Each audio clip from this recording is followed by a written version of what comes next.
మైకుల నుండి ముందుకెళ్ళి పడిపోవచ్చు. దయ సెంటర్లో బ్యానర్ కాపాడితే ఎవరు ఉండదండి. బ్యానర్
అంటే వాళ్ళకి భయం లేదు.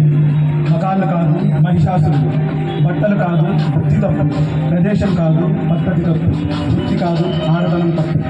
స్వాతంత్రం ఈ దేశం ఎవరినైనా ఎక్కడైనా అనుభవిస్తాం.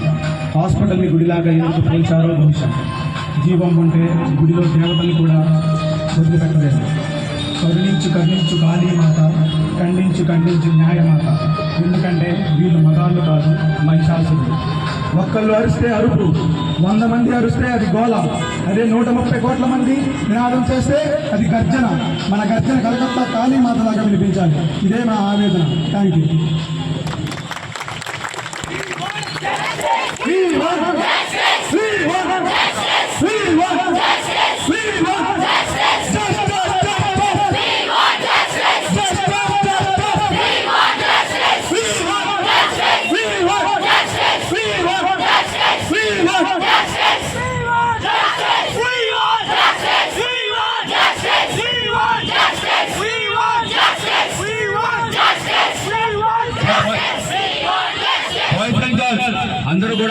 చదివించుకొని ఎస్పీ గారి ఆఫీస్ దీనికి మార్చేద్దామండి.